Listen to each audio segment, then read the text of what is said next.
أعوذ بالله من الشيطان الرجيم قل يا عبادي الذين أسرفوا على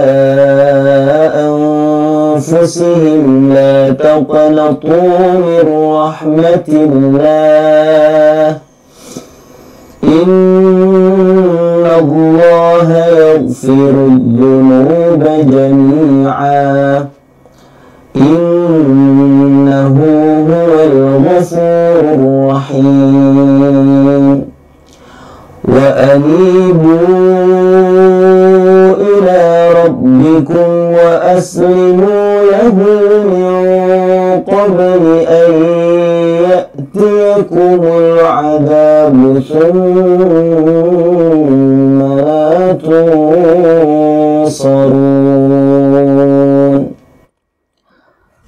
Teman-teman, sahabat, konco, bolo, semuanya, ayat ini seolah-olah menjadi sebuah panggilan buat kita di saat kita sedang terpuruk, sedang jatuh, lelah, letih, lesu menghadapi kejamnya dunia. Ya mungkin kadang kita merasa dunia nggak adil, tapi saya ingin terangkan sedikit tentang konteks dari turunnya ayat ini. Pernah nggak kita ngerasa udah hidup itu banyak masalah, malah ketimpa masalah lagi? Ibaratnya udah jatuh tertimpa tangga pula, ya gitu ya kalau kata peribahasa Indonesia. Ternyata boleh jadi hal seperti ini karena diri kita melakukan hal-hal israf, hal-hal yang berlebihan, yang kelewatan batas. Ya seperti melanggar perintah Allah, berulang kali mengulang kesalahan yang sama dan itu sebuah kemaksiatan, dan lain sebagainya. Tetapi secara asbabun nuzul dari ayat ini menceritakan salah satu sahabat Nabi yang bernama Wahsy. Wahsy ini seorang penombak yang unggul. Jasanya digunakan oleh Hindun saat perang Badar. Dan saat itu ada paman Nabi yang bernama Hamzah bin Abdul Muthalib. Wahsy dengan keunggulannya, dengan kelebihannya, dan dengan kelihayannya, ia menombak Hamzah bin Abdul Muthalib hingga wafat. Tidak hanya berhenti di situ, ya, Hindun mencari jasadnya lalu mengunyah organ-organ daripada Hamzah bin Abdul Muthalib tadi. Hal ini tentu sangat membuat sedih hati Rasulullah SAW. Dan satu ketika, dengan izin Allah, Wahsy mendapatkan hidayah dan memeluk Islam. Apakah dengan track record sejarah Wahsy ini Nabi menolak keislaman Wahsy? Tidak. Nabi menerimanya, namun sebagaimana manusia pada umumnya, Nabi tidak ingin ketika melihat Wahsy ingatan akan pamannya kembali muncul. Sehingga Nabi memerintahkan kepada Wahsy untuk tidak muncul di hadapan mata Nabi SAW. Tentu ini menjadi tekanan yang besar ya teman-teman, sahabat bolo semuanya. Ketika kita mencintai seseorang, dalam konteks ini adalah Wahsy yang sangat mencintai Nabi Muhammad SAW, tidak diperkenankan menunjukkan dirinya di depan beliau. Tetapi dengan cintanya beliau kepada Rasulullah SAW, beliau selalu memperhatikan Nabi dari jarak jauh. Dan Wahsy tidak berputus asa dari rahmatnya Allah. Ia tetap berjuang, ia tetap menjalani hari-harinya dengan penuh keyakinan. Sampai tiba ketika hari wafatnya Nabi, lalu tidak lama setelah kematian Rasulullah SAW, ada seorang nabi palsu yang namanya Musailamah Al-Kadzdzab. Wahsy merasa ini adalah satu kesempatan untuk menebus kesalahannya yang telah membunuh Hamzah bin Abdul Muthalib pada masa ia sebelum Islam. Singkat cerita, perang terjadi dan Wahsy berhasil menombak Musailamah Al-Kadzdzab. Dan ini dalam harapan Wahsy adalah menjadi satu wasilah penebusan dari apa yang ia lakukan di masa lalu.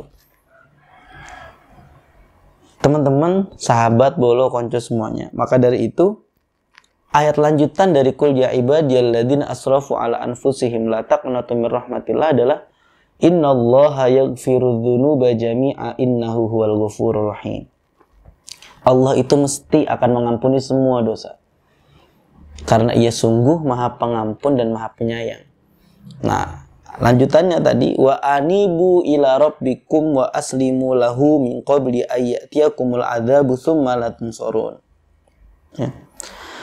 Anibu itu hampir serupa dengan kata tubu, bertaubat atau kembali. Tetapi wa anibu ini lebih kuat daripada taubat. Min qabli ayyatiyakumul adzabu tsumma la tunsarun. Artinya di sini kembali kepada ke jalan Allah itu harus disegerakan. Anggaplah hari ini kita rungkat gara-gara judi online. Ya tobatnya nggak pakai entar-entar. Nantilah coba dulu dikit. Siapa tahu gacor. Ya nggak bisa lah. Yang namanya taubat itu mesti disegerakan. Sebelum apa? Qabli ayyatiyakumul adzabu tsumma la tunsarun. Sebelum datang azab, ya. Azab ini kan datangnya nggak izin-izin, nggak ada permisi. Tsumma la tunsarun. Lalu kita udah tidak terselamatkan lagi, tidak tertolong lagi. Ya. Jadi harus segera wa anibu ila rabbikum. Setelah kita merasa menyadari segala kesalahan kita yang melampaui batas, kelewatan, maka segeralah kembali kepada Allah Subhanahu wa taala. Nah, ini ada lanjutannya. Wattabi'u ahsana ma unzila ilaikum min rabbikum min qabli an ya'tiyakumul adzab min qabli an ya'tiyakumul adzabu baghtatan wa antum la tash'urun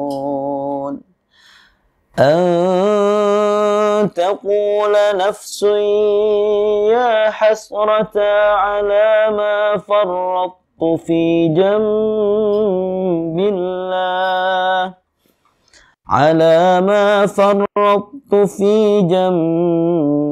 الله وإن كنت لمن الساخرين. Selanjutnya, setelah kita menyadari kesalahan kita, kita sudah menjadi hamba yang israf, berlebihan, melakukan kesalahan yang sama berulang kali, dan kesalahannya bukan kesalahan yang sepele, maka segeralah wa anibu ila rabbikum, segeralah kembali kepada Allah. Dan selanjutnya wattabi'u ahsana ma unzila ilaikum min rabbikum min qabli ayyatiyakumul adzabu baghtatan wa antum la tash'urun. Ikuti sebaik-baik hal yang sudah turun kepadamu dari Tuhanmu. Ya, apa itu? Al-Quran. Kembali kepada tuntunan Al-Quran dengan cara ya banyak-banyak kita mendengarkan pengajian, banyak-banyak kita belajar tentang Al-Quran. Bagi yang mungkin di masa lalunya masih terjeda kemampuannya untuk bisa membaca Al-Quran, maka inilah kesempatannya untuk memulai kembali menata, memperbaiki bacaan Al-Quran kita. Karena memang kalau untuk memahami isinya, tafsirnya, secara mendetail, ilmu-ilmunya, kaidah-kaidahnya, ya, fardu kifayah. Tidak semua orang mesti seperti itu. Tetapi kalau membacanya dengan baik dan benar, itu fardu ain. Harus setiap orang membacanya dengan baik dan benar. Antaqula nafsu ya hasrata ala ma farrattu fi jambillah wa in kuntu laminas sakhirin. Agar jangan ada orang yang mengatakan alangkah besar penyesalanku atas kelalaianku dalam menunaikan kewajiban terhadap Allah, dan sesungguhnya aku termasuk orang-orang yang memperolok-olokkan agama Allah. Sebetulnya redaksi dalam Al-Quran yang menyatakan penyesalan-penyesalan di hari mendatang atau di hari setelah kehidupan kita hari ini di dunia itu sudah banyak. Ada wahum yastarikhuna fiha rabbana akhrijna na'mal salihan. Ya. Kita akan meminta kembali kepada Allah untuk ke dunia lagi untuk beramal soleh. Maka dari itu, anggap saja video yang lewat ini sharing-sharing kita hari ini menjadi bahan pengingat kita jika memang usia itu sementara, ada batas waktunya. Dan intinya begini, Allah mengampuni seluruh dosa. Bahkan orang yang bertobat disampaikan jika seolah seperti bayi yang baru lahir. Tetapi di sisi lain, maut juga menjadi sebuah misteri yang tidak bisa terpecahkan. Misteri yang tidak bisa kita duga-duga dan tidak bisa kita terka-terka. Ya, dalam artian tidak terpecahkan ini adalah ya tidak bisa kita prediksi sendiri gitu. Dia akan datang tiba-tiba. Idza jaa ajaluhum la yastakhiruna sa'ata wa la yastaqdimun. Ajal ditunda sedikit nggak bisa, dimajuin sedikit pun nggak bisa. Dia akan datangin kita. Dan mau dimanapun kita berada, dia akan mendatangi kita. Walau kuntum fi burujim musyayyadah, sekalipun kita berada di benteng ya yang kokoh, yang kuat, dan cuman kita di situ, tetap pasti bisa datang. Itu yang namanya maut tadi. Sebelum penyesalan itu, sebelum narasi-narasi penyesalan kita utarakan, sebelum kita menangis, merintih, dan tidak bisa di-recall, di-restart hidup ini, ya kalau di games kan misalkan kalah, bisa di-restart ulang main dari awal. Kalau hidup ya sekali doang, nggak ada restart.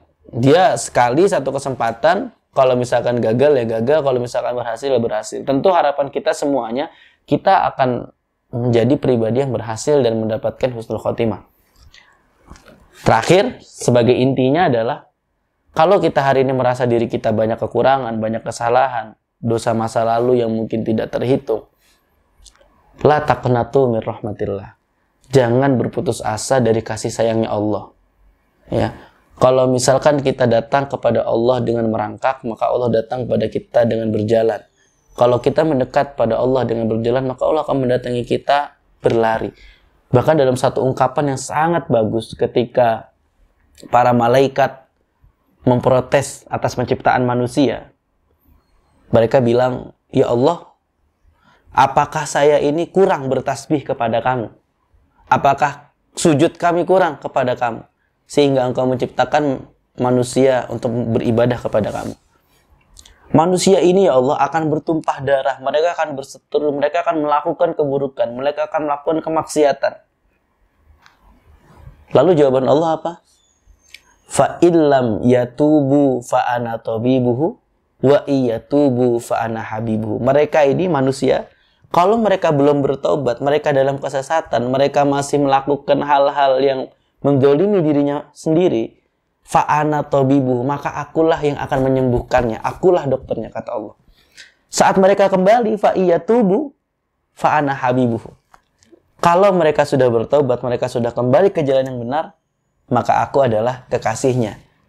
Jadi siapapun yang hari ini dalam proses menuju kebaikan, siapapun dari kita yang hari ini masih dalam keburukan, siapapun dari kita hari ini yang masih berupaya belajar untuk mendekat pada Allah, kita semua memiliki potensi yang sama untuk sama-sama menjadi kekasih Allah Subhanahu wa taala. Wallahul muwaffiq ila aqwamit thoriq.